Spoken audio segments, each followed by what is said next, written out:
విజయదశమి శుభాల్ని చేకూర్చే విజయదశమి. అమ్మలగన్నయమ్మ ముగ్గురమ్మల మూలపుటమ్మ చాలా పెద్దమ్మ సురారులమ్మ కడుపారడి పుచ్చినయమ్మ దన్నులో నమ్మిన వేల్పుటమ్మల మనమ్ముల నుండెడి యమ్మ దుర్గ మాయమ్మ కృతాబ్ది ఇచ్చుత మహత్వ కవిత్వ పటుత్వ సంపదల్ అని ప్రార్థిస్తూ ఆ జగన్మాతను భక్తి శ్రద్ధలతో పూజించే పండుగ విజయదశమి. దుర్గాదేవి మహిషాసురుని సంహరించి లోకాన్ని రక్షించిన రోజే విజయదశమి.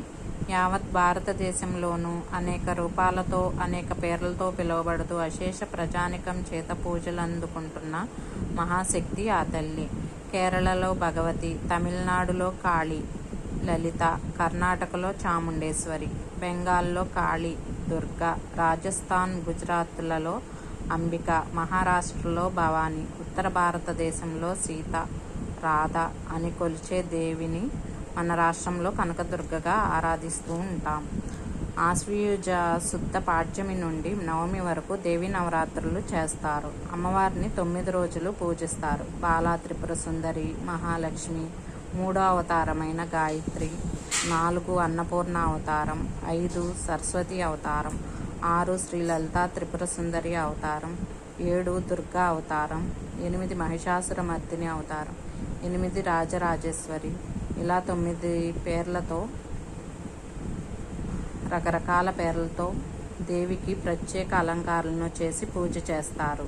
అందరినీ తన చల్లని దృక్కులతో కాపాడే చల్లని తల్లి ఆ శ్రీ కనకదుర్గ. కొంతమంది ఆ దేవిని శక్తిగా పూజిస్తారు. శక్తి అంటే భయంకరమైన రూపం కలదిగా మనసులో మెదులుతుంది. కానీ ఆమెది ముల్లోకాలను మోహింపచేసే సౌందర్యం. అందుకే చల్లని తల్లిని జగన్మోహినిగా పిలుస్తారు. అమ్మవారి గుళ్ళలోనూ కొంతమంది దేవి ఉపాసకులు 9 రోజులు దేవి నవరాత్రులు చాలా నిష్ఠగా చేస్తారు. మరికొందరు 7 రోజులు 5 రోజులు చేస్తారు.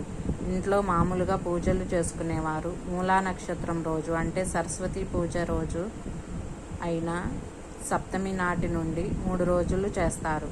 దుర్గ పూజలు చేస్తే అహంకారం, దుర్గుణాలు, చెడు ఆలోచనలు, ఒకరికి కీడు తలపెట్టాలన్న ఆలోచనలు రాక నిర్మల మనసు గలవారవుతారు. సంవత్సరంలో వచ్చే ఋతువులో వసంత, శరద్ ఋతువులు సంధికాలం అంటారు. ఈ కాలంలో జ్వరం, దగ్గు, పడిశం, తలనొప్పితో బాధింపబడుతూ ఉంటారు. ఈ సమయంలో దేవి పూజలు చేస్తే ఆరోగ్యం చేకూరుతుందని, లోకం క్షేమంగా ఉంటుందని శాస్త్రాలు చెప్తున్నాయి. దుఃఖాలు పోవాలన్నా, దారిద్ర్య బాధలు లేకుండా ఉండాలన్నా, విజయం పొందాలన్నా, కష్టమైన పనులని పూర్తి చేయాలన్నా, సుఖాలు పొందాలన్నా ఆ జగదాంబను అర్చించాలని భవిష్య పురాణం చెప్తోంది.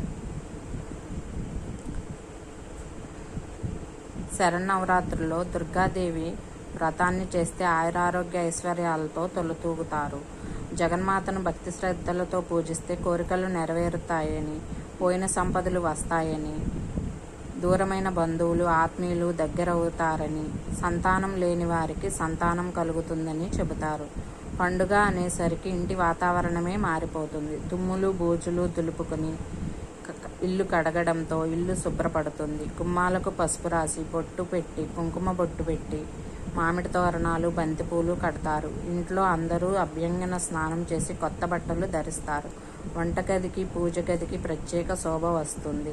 ప్రతి ఒక్కరూ నూతన వస్త్రాలు కట్టుకొని ఆనందోత్సాహాలతో విజయదశమి పండుగను జరుపుకుంటారు. పండుగంటే పూజలతో పాటు విందు భోజనం తప్పనిసరి. పలు రకాల పిండి వంటలు, ఆహార పదార్థాలు చేసి దేవుడికి నైవేద్యం పెట్టి ప్రసాదంగా భోజనం చేయడం ఆచారం.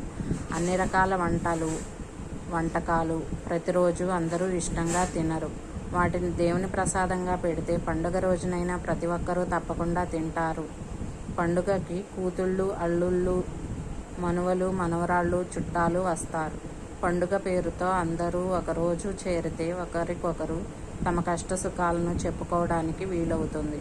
అందరూ సరదాగా కలిసి భోజనం చేయడంతో మరింత ఆత్మీయత పెరుగుతుంది.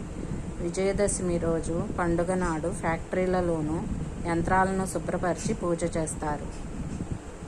ప్రతివారు తమ వృత్తులకు సంబంధించిన పనిముట్లకు పూజలు చేస్తారు. వాహనదారులు తమ వాహనాలను శుభ్రంగా కడిగి పూలదండలు వేసి అలంకరిస్తారు. ఇలా విజయదశమి పండుగను చాలా సంతోషాలతో జరుపుకుంటారు. Please like, share and subscribe.